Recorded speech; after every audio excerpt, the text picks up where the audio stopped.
Namaku Ria. Aku bekerja sebagai guru honorer. Kebetulan, karena belum mendapatkan tempat kos, aku tinggal di asrama sekolah yang disarankan oleh seniorku. Di sana ada beberapa kamar yang bisa dipakai. Di sana juga tinggal penjaga sekolah, Bu Ira, tukang bersih-bersih sekolah. Setelah aku berkemas, aku pun membuat diriku senyaman mungkin sambil mempersiapkan rencana pembelajaran. Aku pun begadang untuk mengerjakan rancangan itu.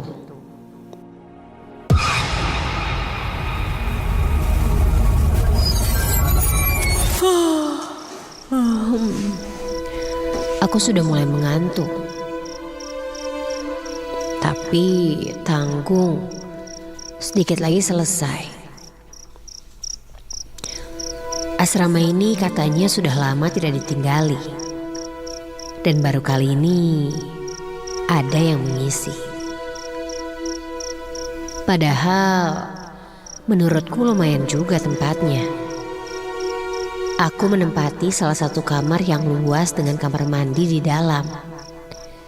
Hanya saja, memang kalau malam sepi sekali. Ya, namanya juga di dalam lingkungan sekolah. Aku lanjut mengerjakan tugasku itu. Sampai aku mendengar ada suara seseorang yang berjalan mendekati kamarku itu.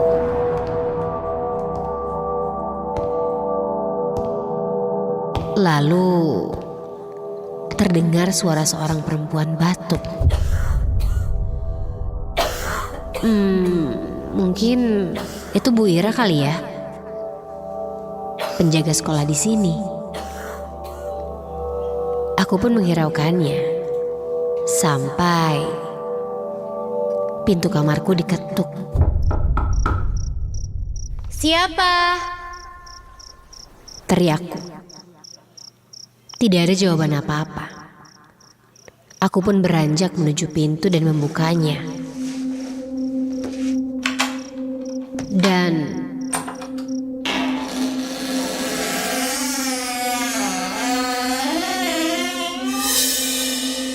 tidak ada siapa-siapa. Siapa sih? Lalu aku tutup lagi pintunya.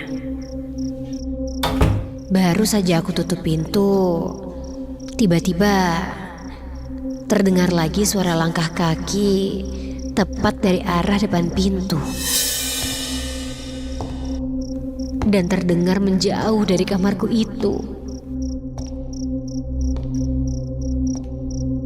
Bulu kuduku pun mulai berdiri. Malam itu yang seharusnya terasa dingin, kini kurasa sangat panas sekali. Aku pun langsung kembali masuk ke dalam kamar. Dan waktu pun berlalu.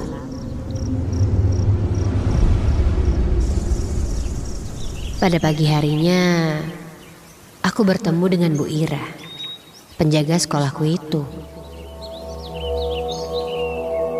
Aku coba untuk menanyakan tentang kejadian semalam. Apakah Bu Ira mampir ke kamarku atau tidak? Ketika aku tanyakan, Bu Ira hanya menjawab dengan pendek saja. Dia berkata, "Oh, dia datang lagi." Hah? Maksudnya apa ya? Aku tidak banyak bertanya, karena saat itu aku harus masuk ke dalam kelas. Dan tak lama dari itu, bel sekolah pun berbunyi.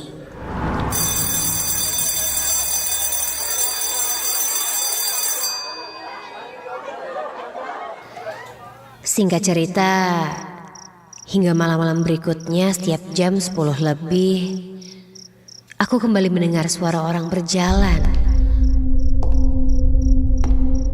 Dan ku dengar suara batuk seorang perempuan dan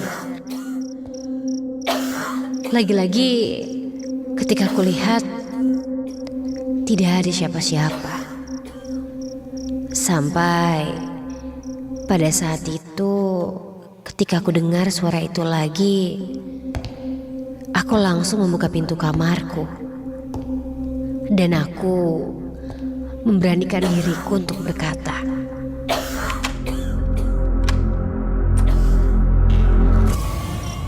"Siapa ya?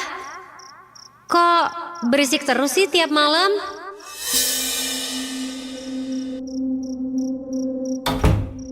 Kataku sedikit berteriak. Namun, ketika aku buka pintu lagi,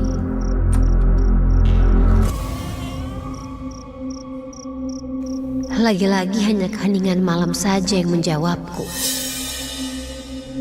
Karena kesal, aku pun langsung membanting pintu kamarku.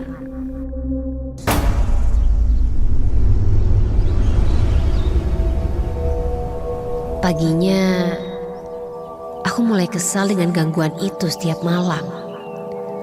Kutanyakan lagi pada Bu Ira.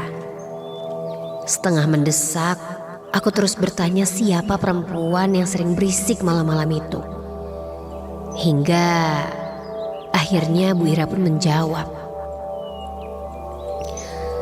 Dengan enteng dijawabnya pertanyaanku. Yang dimaksud Bu Ira itu adalah sosok kuntilanak.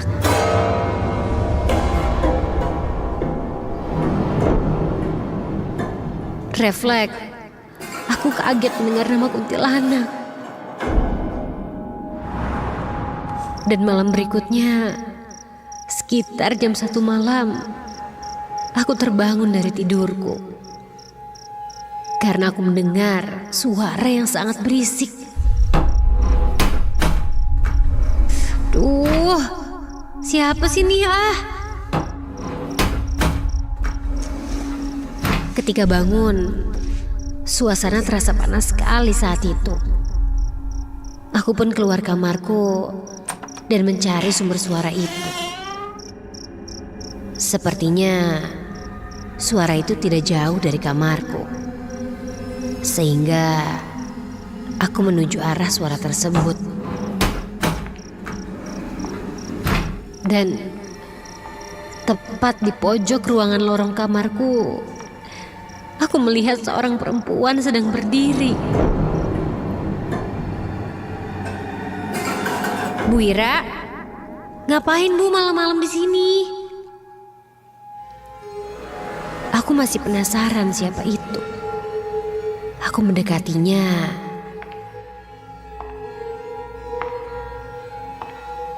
Dan setelah lebih jelas aku ada di dekatnya. Astaga! Aku langsung terkejut. Ternyata itu bukan Bu Ira, melainkan sosok perempuan yang sangat menyeramkan. Itu adalah sosok kuntilanak. Dan terlihat jelas sosok itu menatap ke arahku. Sesosok perempuan dengan rambut panjang yang memakai baju putih lusuh. Dan punggungnya seperti patah. Jadi badannya agak meliuk dan sangat menyeramkan.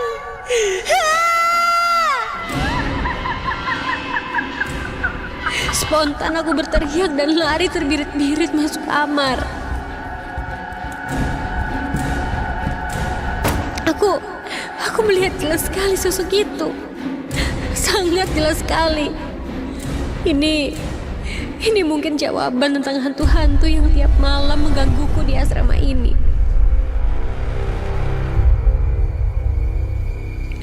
Esok paginya, aku langsung mencari Bu Ira untuk bercerita lagi. Aku lalu bertanya pada Bu Ira. Barulah ditemukan jawaban jelas. Katanya, Gedung sekolah yang dihuni ini sebelumnya bekas tanah pemakaman. Bu Ira sendiri sudah terbiasa tinggal di tempat itu, sehingga tidak begitu menggubris kalaupun ada kejadian aneh. Setelah mendengar penjelasan dari Bu Ira itu, badanku langsung lemas dan keringat dingin pun bercucuran. Aku tidak mampu berbuat apa-apa karena kenyataannya lahan kuburan telah berganti menjadi gedung sekolah yang megah. Menurut penuturannya, hantu-hantu itu sampai sekarang masih bergentayangan. Dan yang sering kali menggangguku tiap malam adalah hantu perempuan yang disebut sebagai penguasa tempat ini.